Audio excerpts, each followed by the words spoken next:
สูงค่ะม่านย่ากันแทงเย้าค่ะเหมือนในก็เดี๋ยวมาเฮ็ดแหนผักกาดเขียวโคนี่ค่ะเนาะผักกาดยอดนี่ค่ะเนาะผักกาดยอด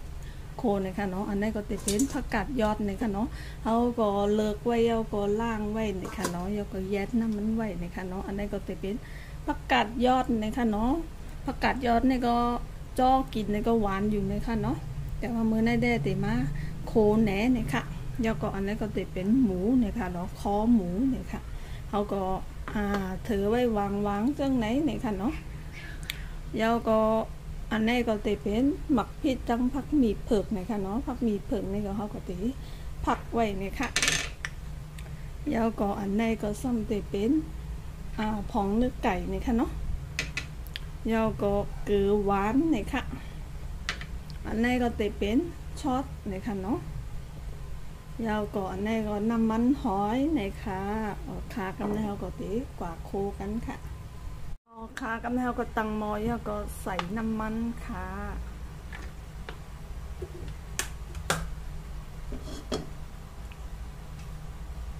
สั่งเจ้าน้ำมันไม่เย้าเนี่ยเขาก็ตีโคหมูอันตั้งเนี่ยค่ะเนาะใส่หมูค่ะ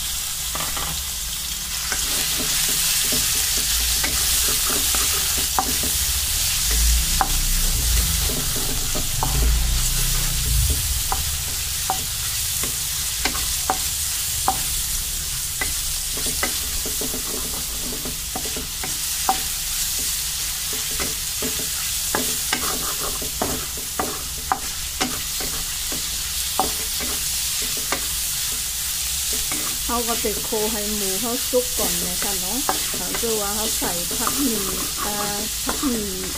เผือกกันแล้วผักไว้โคตั้งเราก็จะมาใส่หมูเนี่ยผักหมี่เขาก็อาจจะติดแคมไรนะคะเนาะแบบนั้นเขาติดโคหมูตั้งค่ะ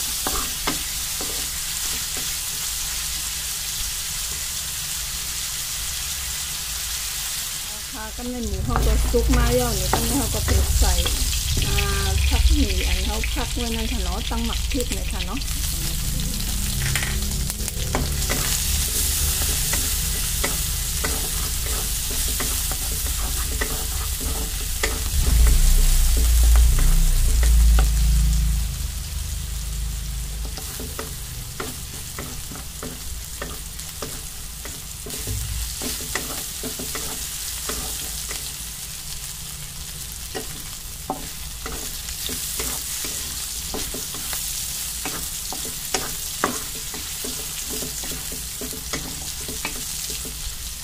ผักหมี่เขาก็หอมมาเย่าเหลืองมาเย่าเนี่ยก็ทำให้เขาก็ติดใส่ผักกาดนะคะ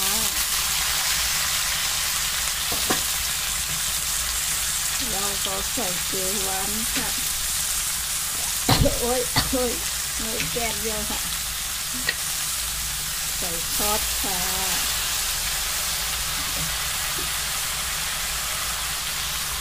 ใส่น้ำมันหอยค่ะ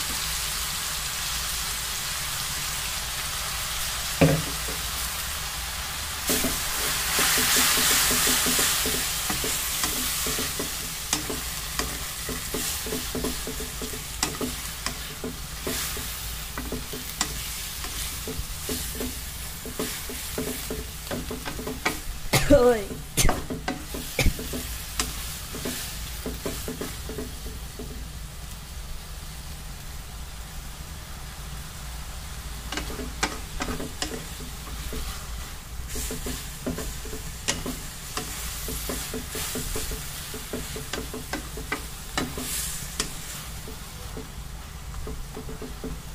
ค่ะโคแทนกั้มนึงเลยก็ไล่ย่อนเลยค่ะเนาะค่ะนี่ค่ะผักกาดเขาซุกย่อนหรือว่ากำไรก็ติ๊กไฟไล่ย่อนเลยค่ะ